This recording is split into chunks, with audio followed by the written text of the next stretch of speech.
नमस्कार, आप देख रहे हैं कैपिटल टीवी बिहार और मैं हूं आपके साथ सृष्टि शाह। बिहार में विधानसभा चुनाव जैसे जैसे नजदीक आते जा रहा है वैसे वैसे सियासी पारा भी तेजी से चढ़ता जा रहा है। राजनीतिक दलों के बीच आरोप प्रत्यारोप का सिलसिला जहां थमने का नाम नहीं ले रहा, वहीं पार्टियों के अंदरूनी मतभेद अब खुलकर सामने आने लगे हैं। राष्ट्रीय जनता दल यानी कि आरजेडी, जो कभी एकजुटता और समाजवादी सोच की मिसाल मानी जाती थी, अब खुद अपने ही नेताओं के असंतोष से जूझ रही है। पार्टी के कई पुराने और वरिष्ठ नेता अंदरूनी खींचतान से परेशान होकर या तो किनारे हो गए हैं या फिर पार्टी से ही नाता तोड़ने में लगे हैं। इस पूरे सियासी घटनाक्रम का असर अब सीधे सीधे तेजस्वी यादव पर दिखने लगा है। लेकिन इसी बीच वीआईपी पार्टी के प्रमुख मुकेश सहनी ने बड़ा ऐलान किया है कि अगर हमारी सरकार बनी तो तेजस्वी ही बिहार के सीएम बनेंगे। इसके साथ ही उन्होंने तेजस्वी की मौजूदगी में ये भी कहा कि हम 4 विधायकों के बदले 40 छीनेंगे। बिहार विधानसभा चुनाव नेताओं के लिए सर पर है। आरोप प्रत्यारोप का सिलसिला तो चलता रहता है, लेकिन तेजस्वी की मौजूदगी में ये बयान बहुत कुछ कहता है। अब सवाल ये उठता है कि क्या ये बौखलाहट चुनावी दबाव का नतीजा है या फिर पार्टी के भीतर के टूटते हुए का संकेत है। राजनीति में मतभेद होना कोई नई बात नहीं, लेकिन जब यही मतभेद परिवार के भीतर से शुरू होकर पार्टी और जनता के सामने आने लगे तो तस्वीर कुछ और ही बयां करती है। और फिलहाल ठीक यही होता नजर आ रहा है। बिहार की सबसे बड़ी विपक्षी पार्टी आरजेडी में एक तरफ पार्टी के भीतर से नेताओं का पलायन जारी है, तो वहीं दूसरी तरफ परिवार के बीच बढ़ती दूरी भी सबके सामने आने लगी है। पहले 4 विधायकों ने पार्टी से किनारा कर लिया और अब खुद लालू यादव के बड़े बेटे तेजप्रताप यादव को आरजेडी से बाहर का रास्ता दिखाया गया है। तेजप्रताप पर कार्रवाई क्यों हुई, इसका कारण बना सोशल मीडिया पर पोस्ट की गई एक फोटो, जिसमें तेजप्रताप यादव अनुष्का यादव के साथ नजर आए। ये तस्वीर लालू प्रसाद यादव को पसंद नहीं आई और उन्होंने तेजप्रताप यादव को पार्टी से ही नहीं बल्कि परिवार से भी 6 साल के लिए बाहर का रास्ता दिखा दिया। तो वही तेजप्रताप ने भी अब आरजेडी से अपनी राहें अलग कर ली है। उन्होंने ऐलान कर दिया है कि वो निर्दलीय चुनाव लड़ेंगे, यानी कि अब ये साफ है कि आरजेडी में सियासी दरार सिर्फ पार्टी तक सीमित नहीं बल्कि लालू परिवार के भीतर की टकराव चरम पर पहुंच चुकी है। और इन सभी सियासी घटनाक्रमों का असर तेजस्वी यादव पर दिखाई दे रहा है। उनके भाषणों में नाराजगी और बौखलाहट साफ झलकती है। अब बात करते हैं उन विधायकों की जिन्होंने पहले ही पार्टी छोड़ने का मन बना लिया था।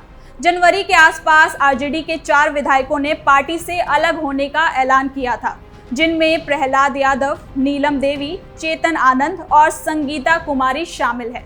साफ है कि बिहार की सियासत में आरजेडी एक मुश्किल दौर से गुजर रही है, जहां न केवल संगठन कमजोर हो रहा है बल्कि परिवार का ताना बाना भी खुलकर बिखरता नजर आ रहा है।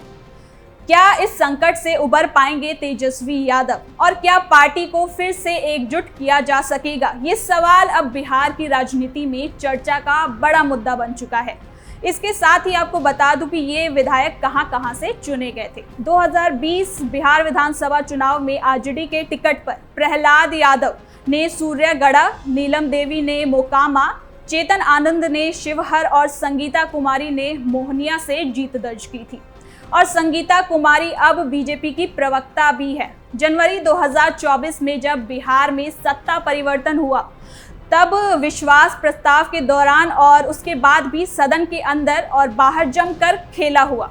आरजेडी और कांग्रेस के कई विधायकों ने दल बदल लिया था, कुछ जेडीयू तो कुछ बीजेपी में आ गए थे।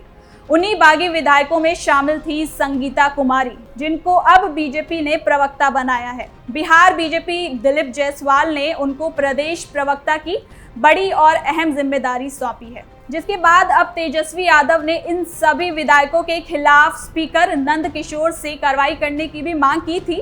तेजस्वी ने कहा था कि इनका सत्ता दल के साथ बैठना नियम के खिलाफ है। उन्होंने सभी विधायकों की सदस्यता रद्द करने की भी मांग की थी।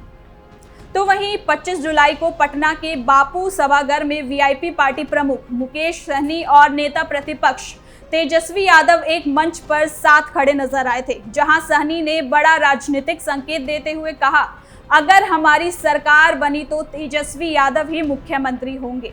मल्लाह समाज का बेटा डिप्टी सीएम होगा। ये बयान सिर्फ श्रद्धांजलि सभा तक सीमित नहीं रही, बल्कि आगामी विधानसभा चुनाव की राजनीति जमीन तैयार करने की भी कोशिश में नजर आती रही, क्योंकि महागठबंधन के बहुत से नेता तेजस्वी के सीएम चेहरे पर सहमत नहीं है।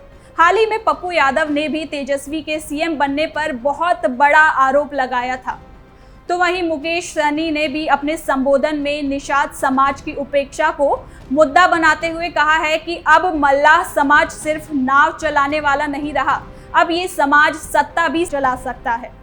उन्होंने हमारे 4 विधायक छीने हैं, हम 40 छीनेंगे। ये सिर्फ चुनाव नहीं, सम्मान की लड़ाई है। उन्होंने निषाद समाज के आरक्षण की मांग को फिर से उठाते हुए सवाल किया कि जब अन्य राज्यों में मल्लाहों को आरक्षण मिल सकता है तो बिहार, यूपी और झारखंड में क्यों नहीं। अब जरा गौर कीजिएगा, सहनी का ये बड़ा बयान 4 विधायक छीन लिए तो हम 40 छीनेंगे, वो भी तेजस्वी के सामने बदले की भावना को दर्शाती है कि क्योंकि आरजेडी के विधायकों ने अपने इच्छा अनुसार पार्टी छोड़ी थी, लेकिन ये छीनना चाहते हैं।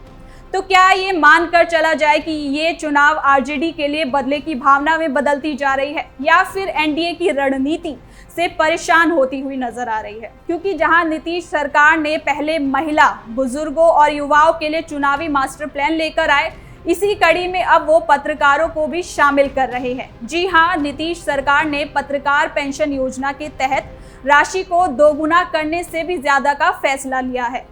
पहले से ही चली आ रही पत्रकार सम्मान पेंशन योजना की राशि को बढ़ाकर 2 गुना से भी अधिक करा जाएगा।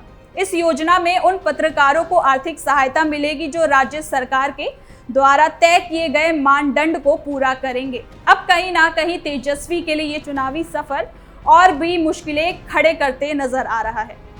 बिहार की राजनीति इन दिनों दिलचस्प मोड़ पर है, जहां एक तरफ एनडीए अपनी रणनीति के साथ हर वर्ग को जोड़ने की कोशिश कर रही है, वहीं विपक्ष खासकर आरजेडी भीतर से बिखरती नजर आ रही है। अब देखना ये होगा कि क्या तेजस्वी यादव इन पारिवारिक और राजनीतिक चुनौतियों को पार कर सकेंगे, क्या पार्टी को फिर से एकजुट किया जा सकेगा, या फिर ये चुनाव आरजेडी के लिए अस्तित्व की लड़ाई बन जाएगी।